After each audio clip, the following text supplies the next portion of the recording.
Hello everyone, we're back here at Harvest Church. We just booted up the soundboard on our previous video. I'm going to go ahead and show you how to get going on the wireless monitor system. So the first thing we're going to do, my wife is so nicely let me use her phone for this. This is the app that you want to download. It's called M32-Q. It's made by Music Group, which is the owner of Behringer. Now this app is actually for a different console, the M32 console, but it also works with the X32 console, which is what we have. So you want to make sure you download that. I've already got it downloaded, so we're going to go ahead and open it up. Now you're probably looking at this and wondering, okay, what do I have to do? It's worth noting, actually I haven't done this yet. We're going to go out and we want to make sure we go to our Wi-Fi settings. And you can see here it says Harvest Church Wi-Fi.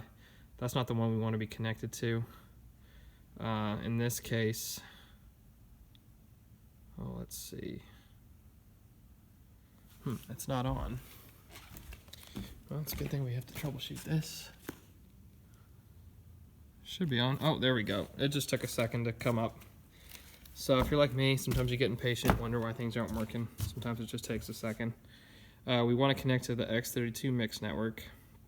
And then the password is going to be X32 producer, and that's all lowercase. Hit join. Okay, once that links up, just give it a second. There we go. That got the check mark. We're going to go back to the M32. Now we're going to have to enter an IP address. So if you're not sure what the board's IP address is, the easiest way to come and find out is by coming over to the main screen here. We're going to hit the setup button. And then you can see there's all these tabs. There's the global tab, config, remote, network. So we're going to use these arrows just to go to the right until we get to network. Now you can see it says 192 dot, those are dots in the middle, 168.1.101. So we're going to type that in here. I just pressed on this IP address bar, and then this little keyboard numbers popped up. So we're going to go 192 dot 168 dot 1 dot 101. Then we're going to go ahead and hit the connect button right there. So good. It says connected. We've got this green Wi-Fi icon. That's good news. So we're going to hit the done button up here. Okay, so you're going to get a few messages here. This is just if you're using it for the first time. And now what we need to do is make sure that we select the right mix bus. So we're going to tap this blue bar at the top. You're going to see there's a whole bunch of numbers here. We're going to focus on numbers 1 through 6. If you're playing drums, you're always going to be using 6. If you're using the floor monitor that we have set up there in front of the bass amp, you're going to use 5 to control that. 1 through 4 are the wireless systems. I'm going to set this down here and grab one of the wireless packs. So these are what we use to interface with these wireless transmitters, and they're tied into the board back here. These are our aux inputs. None of that really matters for our purpose today. This is the on switch as well as the volume control. Clockwise turns it on.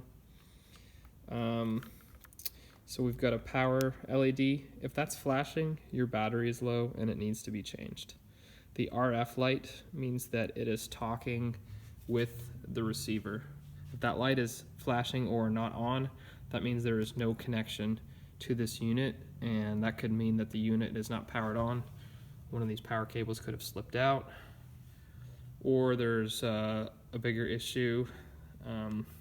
It's also a limiter light here. That's going to flash if your mix is too loud, like if you sent your voice really cranked in your mix.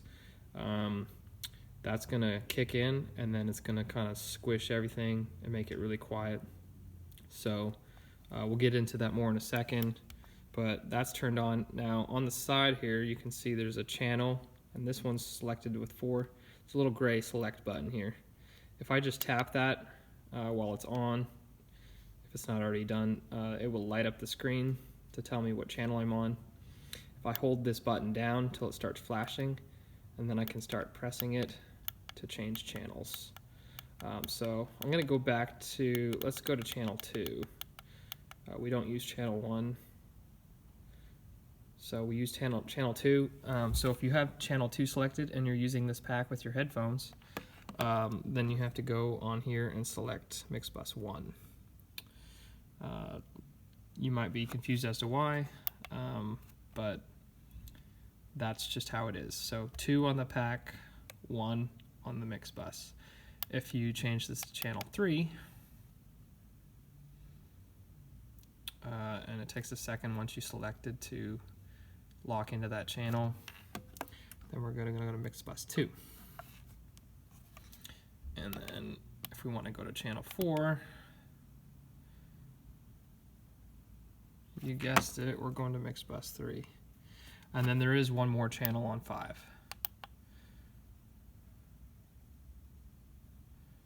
And then we're going to go to mix bus 4. So 1 is 2 on here, 2 on here is 3 on here, 3 is 4, and 4 is 5. The reason why we have different channels is so that we have up to 4 different unique mixes possible. So 1, 2, 3, and 4 on here are different wireless mixes, and the reason for that is so that 2 people don't have to listen to the same mix. So if you have a guitarist, they're going to want to hear their guitar loud, but your backup singer or your keyboardist might not want to hear that super loud. So we've got a total of 6 different mixes that are different, so that if we have more than 6 people on the team, somebody is going to have to share. We can put 2 of these packs on the same channel. So that's when we get into the situation where we have to share mixes, and so people have to compromise on what they're hearing because they're sharing, and you know, it's not nice if you just want to crank your voice and the other person that you're sharing with would rather it be a little bit lower. So anyways, thankfully we don't run into that too much, but that is how you use the wireless mixes. Once we have the right channel selected, so this is 5, so we want to go back to 4, we hit done. And now I'm going to rotate this to a landscape mode, and it takes a second. It's another message that just pops up the first time. And then you can see on the screen here, David, that's Heather, Vox 3, that's going to be violin this week, keys, the Taylor acoustic, electric, the Ovation acoustic, and drums. And all you have to do is touch the screen and drag the fader up and down to increase the volume or decrease it. And I recommend that if you're trying to get a better mix, it's better to start by decreasing something that's too loud rather than trying to increase something that's not loud enough. This will help keep the overall volume of your mix down, and then you won't have this limiter function kick in and just totally mess up your whole sound. So that's really important to keep in mind. I think that about covers it. The app and the packs, your headphones go there. You can use iPhone earbuds or something that came with your phone. We do have a couple of pairs of Shure in-ears that are kind of starter level earbuds, but they work pretty good.